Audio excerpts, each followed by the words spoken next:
Alright, here we have the 2020 Salem Hemisphere 24 RLHO. Up front you have your front tongue jack, up and down, then a light hooking up when it's dark, your coupler, you got a breakaway cable right here, goes to that little box down there. Basically that's just an emergency brake if for some reason your trailer came off the ball or whatever, and your chains broke, that would pull out and it would lock up your brakes. You got a little place to hang your chains when you're parked, and then your 7-way has got a little spot to put that. You got battery box there for a new 12-volt battery we'll put in when it's delivered. And then you have your propane tanks right here. You got a nice little cover here. These tabs, you just unscrew them and then you can move them, and then you got a lid for access up here. Then to get fill your tanks, this cover just slides right off. Then you can take your tanks off and get them filled. So right here is your regulator. This little white knob here, there's an arrow on it. It's telling you what tank it's drawing from. And as you can see, this little window right here is green.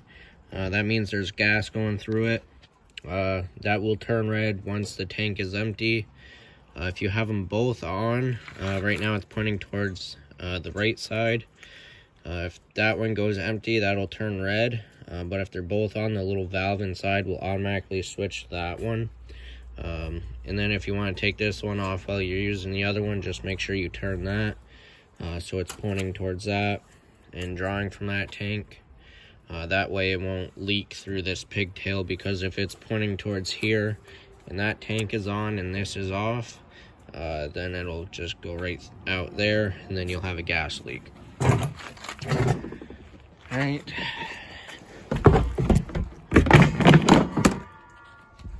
Moving down, you got storage compartment here. It's got the slam locks on it. So with that, all you have to do is just let go and the door will shut on its own. There are magnets on it, one here and one up there, to hold the door open. So you have access to both hands while in the compartment. You have a battery disconnect switch right there. So when you're not using it during the summer, parked at home, instead of taking your battery off, you can just turn this key right here and it comes out. And then nothing's drawn from your battery. The only thing you'll be able to use with that out is your front tongue jack. Alright. So you have 4 stabilizer jacks, one on each corner. One here, one back there, and same on the other side. Those are only made for stabilizing, so when you get to your campsite or wherever you're parking this to use it, put blocks under the tires to get it level side to side. And then once that's leveled, unhook from your vehicle, and then use the front tongue jack to level it front to back. Then when it's completely leveled, then you can crank these down. There's a crank right there, or you can use a 3/4 inch socket with a drill and drill those down. Once they hit the ground, or if you have blocks underneath them, give it 1/2 to 3/4 of a crank just to put a little pressure on it, so it takes the wiggle out of the camper. You don't want to try and lift up the unit with those stabilizer jacks. It will bend them, so just don't only put a little pressure on it. You don't want to over crank them. Then moving down, you have your outside shower, hot and cold water in there, and rinse things off or wash greasy dishes outside. Now you have your water hookups next to that. So the first one right here, and it's all labeled. So this one's your freshwater connection. That is your portable water tank. So all of these caps just unscrew, pop off, and then you can screw your hose on, and then open up your faucet and let it fill up. That's if you're going to a state park, or if you're traveling long distances and you might stop or whatever and you want water on board, fill that freshwater tank. You'll have water on board with you. You're going to a campground, you have your city water connection, same thing, that pops off. When using the city water connection, you'll want to have a brass pressure regulator on that. Just make sure that you have proper pressure and the lines won't blow out. So it doesn't matter what end it's on either, as long as it's before you hook it up to the camper. And that gives you direct water to all your faucets without using the water pump for the freshwater tank. And then the last one is a black tank flush. So your black tank, which is your toilet water, when you're draining that, once it's all drained, you can hook your hose up to there, turn on the water, and there's a little spray port inside. It will flush out anything that's left behind and make sure it's nice and clean and won't leave a smell. When doing that, you'll want to make sure the valve is open, so water doesn't collect in there. And then if you get carried away, the only place for that water to go is through the vent on the roof, and that will leave a mess. So you want to make sure that valve is open. And those valves are right here, just in front of the tire. So you have two gray tanks. Get the cord out of the way. You have two gray tanks. This one will be for your bathroom, so your sink and shower in the bathroom, and then this one is for your kitchen sink. And then way in the back is a black handle valve. That is for your black tank, and it is a bigger pipe, so that's one way to tell. So usually you'll hook your hose up here. That cap just unscrews. Hook your hose up there and put it into the campground sewer system. Then the valve just pulls out. Usually you pull the black tank valve first, let that empty out, and then you can hook your hose up to flush it out if you want. Then once that's all done and drained, close the black tank valve, and then you can use open the gray tank valves, and it will flush out your sewer pipe for you, so it doesn't leave a mess in that, and it'll keep that nice and clean for you. And then when you're at a campground, you want to make, a lot of people say you can just leave the valves open and let it drain out. That would be true for the bathroom one, which would be this one. So when you're taking a shower, you want that open, so that when you're in the shower, it won't fill up, and then your shower pan will fill up with water. So you can leave the bathroom one open. The only ones I recommend keeping closed is the kitchen sink, so when you're washing dishes, all the food particles and stuff won't just sit at the bottom of the tank with that open. And if you keep that closed, the water will stay in there, and then when you go and drain it, everything will come out at once. And same with the black tank, keep that one closed while you're camping. And then just, there's a monitor panel inside. You can check how full your tanks are getting.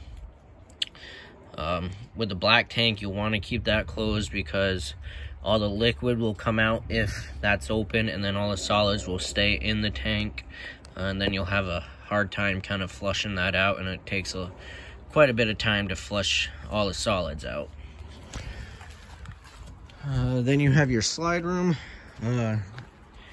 These black covers is just the back of the fridge. It's where we service it. You'll never have to go back there. And this tube sticking out is the drain for the condensation for the fridge, so it drains outside the unit and not inside.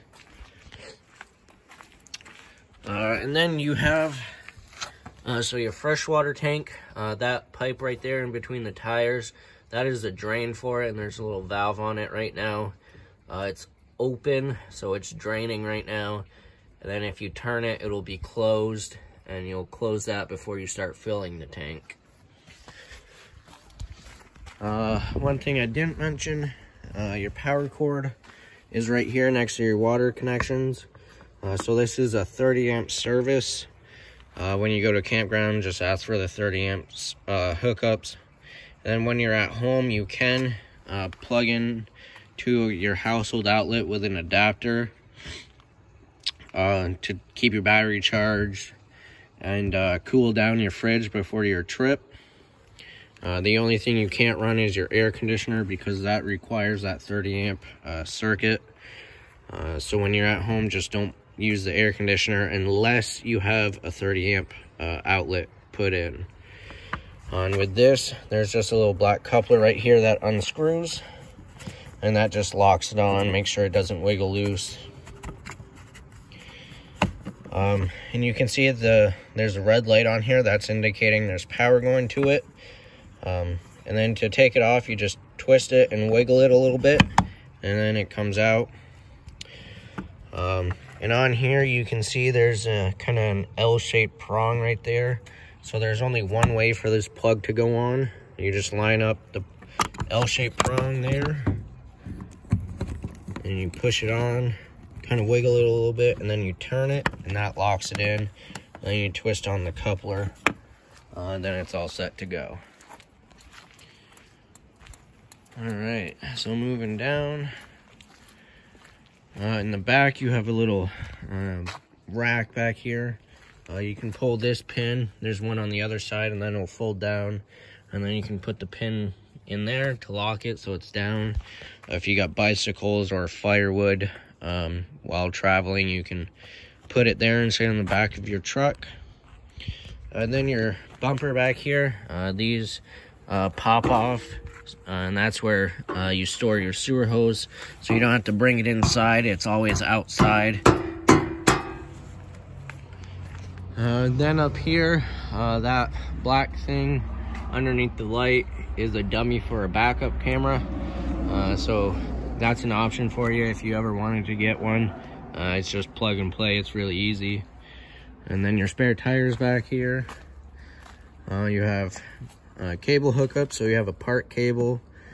And then if you get a satellite dish, you'll hook that up here. Then you have a nice big grab handle to go in and out. And then you have the solid step systems here. And to use this, your door has to be completely all the way open, so it doesn't hit on it.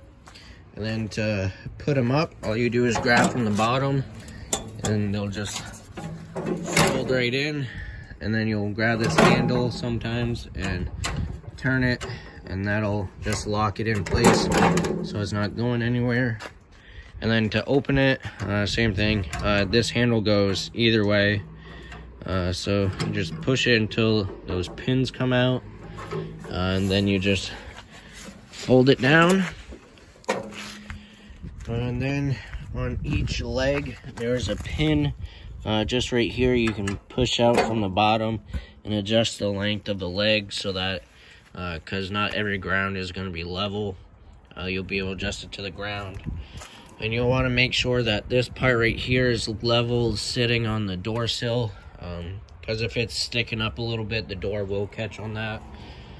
So you just want to make sure that's leveled, so you can shut your door all the way. Then out here, you have some outside speakers. That is a vent for your stovetop, and there's a little flap in here that just pops out, so that it can vent out. And then when you're traveling and not using it, just make sure it's popped back in so no water or bugs get in there.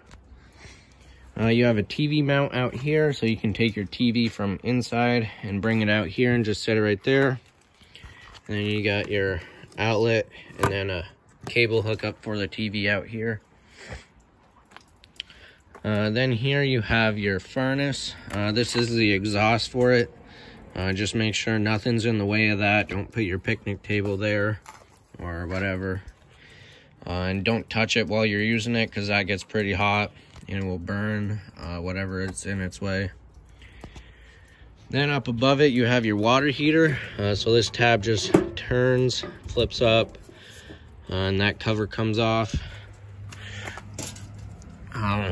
So right here, this is your anno rod, and it's also your plug for your water heater. And on the end of it, kind of hard to see, there's a little, let's see, clean it off a little bit. In the center, you can see there's a small little circle. That's just a small little rod that is pretty much connecting this all together. Once you can see about 90% of that rod all the way through, that's when you replace this. What this does is the calcium will eat away at this rod instead of the inside of your tank. So it is something that will have to be replaced probably every 2 or 3 years, depending on how often you use it. And then your water heater is gas and electric. So for the gas, all you have to do is make sure your tanks are on, and then there's a switch inside, and you flip that on and it will light on its own. And then for the electric, there's a little on-off switch right here. You have to be plugged in for that. And also make sure you have the plug in and this is filled with water. Because if it's not full of water and you turn the gas on or the electric on, it'll burn out the electric element, and then the gas will heat up the tank, and then it will burn the styrofoam. So just make sure there's water in that before you start using it. And then this cover, there's a couple pins right there, and there's holes on the cover. You just line those up, and it slides on, and then you take that and lock it in. And then this unit is prepped for solar charging, so that just pops off. And what that is basically a trickle charger.